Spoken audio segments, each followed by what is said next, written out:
Hey everybody, it's Christina Holloway here. Welcome back to my channel.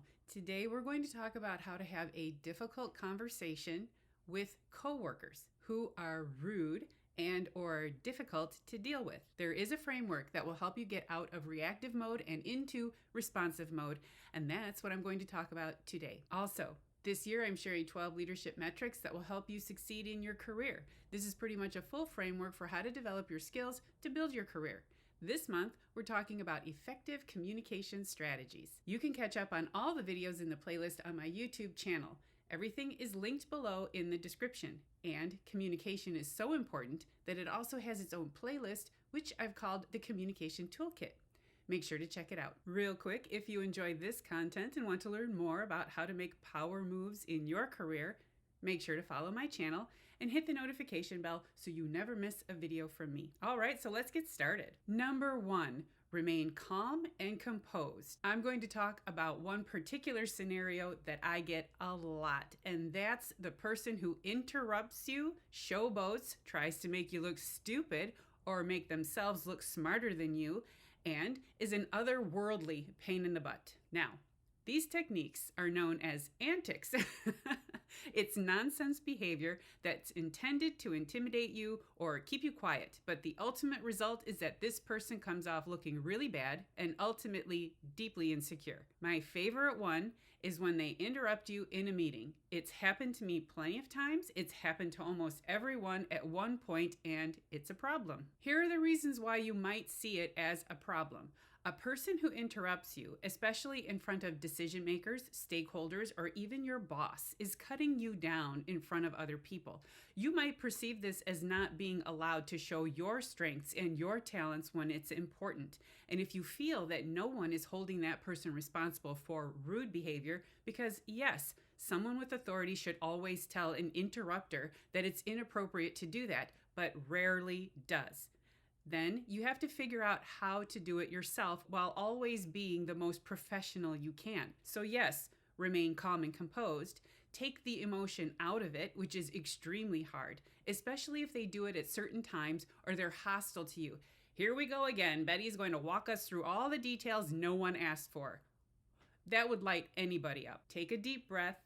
Get up and walk around. That works if you're on Zoom, but it could also work during a meeting. You can excuse yourself and then use your statements. This is going to be the most effective way to navigate that situation. When I was in really charged meetings and they were remote, I would stand the whole time. It made me feel more dynamic and responsive. Number 2, communicate clearly and assertively. Prepare some statements for yourself that you can say. You can even have them written down in front of you in your notebook or even taped near your computer. If you deal with a rude colleague on a regular basis or every time you work on a specific project, you'll need statements that will take you out of the chaos and put you back in control. This is the ultimate issue. This person has taken control away from you when you're trying to do your best work and is undermining your professional credibility. There's emotion in this situation. Harness it and use it to your advantage. Here are the statements that you can use if you feel comfortable using them. I'm not finished with my point. I'd like to finish what I was saying. It's not okay to talk to me that way. It's not okay to talk about me that way. This is completely inappropriate. This behavior needs to stop. This behavior is inappropriate. I'm going to drop off the call. I'll circle back with the project lead this afternoon. To be clear, these statements are not really about stopping the person from being rude or bullying you. These statements are intended to help you feel comfortable sticking up for yourself. Internally, we're struggling, and when no one speaks up to stop it, which is crap, someone should, then it can feel pretty overwhelming to just create a boundary for yourself. Some people can do it well, but for many of us, including me, it's difficult to sit in a situation and realize someone thinks they can single you out because of their own insecurities. These statements are really intended to remind you that it's okay to push back in a professional way without harming your professional reputation. They're also intended to give you confidence in a situation that's outside your comfort zone.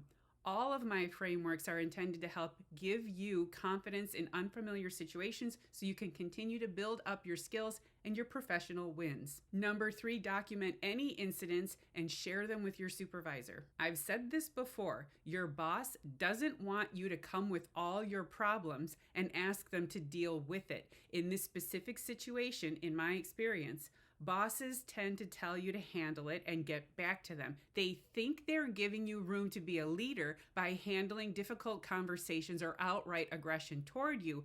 But the fundamental thing bosses are missing here is that intimidation is at play. You wouldn't be going to your boss if you hadn't run out of options in dealing with this person. And going to your boss is a way of getting someone with authority involved to stop the nonsense. So, if your boss is not taking steps to help you, here's what you can do. You want to document the times that this rude person has tried to embarrass you or intimidate you in front of other people. If they send emails, you can keep those emails. If you have other people who witnessed it, you can use names in private with your boss, not broadcast it everywhere. When you go to your boss to bring this problem to light, you want to be strategic in how you present it. Look, I've mentioned to you before that Jim is creating a hostile work environment for me. I have documented the times that his behavior has reflected poorly on both of us. He is now undermining my professional development. Here's what I want you to do.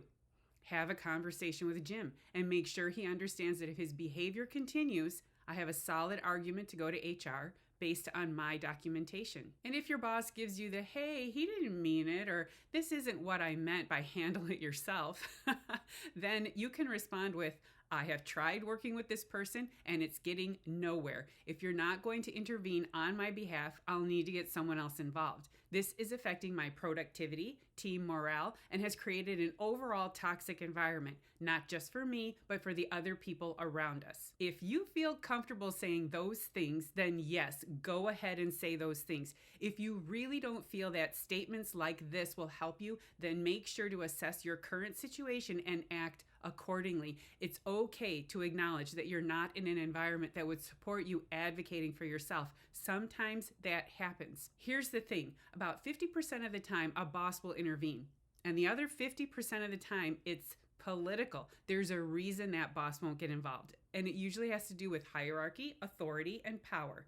Be aware that if your boss is hesitant to get involved, then there might be something else going on. At the same time, you might just have a boss who's a tool. I had a boss who would never get involved because she just enjoyed watching the chaos around her. She also believed that the people who rose to the top during those conflicts were the people she wanted on her team. That's toxic. That's not a good way to lead. People start to learn that conflict is the only way to stay in the boss's good favor, and that's terrible. Number 4, keep a positive attitude. This one is important because there will be a point where that person's behavior no longer has power over you. You will get to a point where you realize that rude behavior is actually masking an underlying problem. A lot of people who are young and new to their jobs are the victims of this behavior, and that's usually because experienced people don't want to be shown up by new team members. They act rude to shut them down. It's the same with new executives. Those are the examples I deal with the most. A junior executive is treated rudely by top brass, and telling the boss to intervene or help is pointless. Those executive level bosses are the ones who want to see how you'll handle it. So, many times you're being tested. Figure out a way to understand that your presence is intimidating someone else, and it's not because of you or your personality. Do everything you can to take the emotion out of it, because this is not about you. Don't take it personally. There are plenty of people who deal with rude coworkers by continuing to be their authentic, bright, and shiny selves, and that's the best revenge. Negative and rude people should not bring you down at work. In addition to keeping a positive attitude, make sure you keep a healthy perspective. One of you shared a question in my comments. Please keep doing that. I'll work on answering as many as I can. It was about dealing with someone who is withdrawn and showing introvert tendencies. I'm adding it here because someone who comes across as closed off can seem rude or standoffish. Spend time figuring out this person's personality. If they're being withdrawn or not particularly helpful, use a different approach. Asking someone for advice on a specific topic that they understand well will help you create a connection. There are just as many examples of people thinking their colleagues are rude when in fact they're just slow to warm up to new people. One-on-one conversations work best for those people, and asking them to share what they know helps them talk to you without giving away too much of their own personality. Once they trust you, then you'll be able to build a solid connection. All right, so that's it for my video on how to have effective conversations with difficult colleagues. If you have examples of how you've been successful in speaking effectively with your colleagues and coworkers, feel free to share them in the comments below. I would love to hear about them. And if you enjoyed watching this video and you found it helpful, please make sure to give it a big thumbs up by hitting that like button, and make sure you're subscribed to my channel so you never miss another video from me. Thank you for watching, and I'll see you in the next video.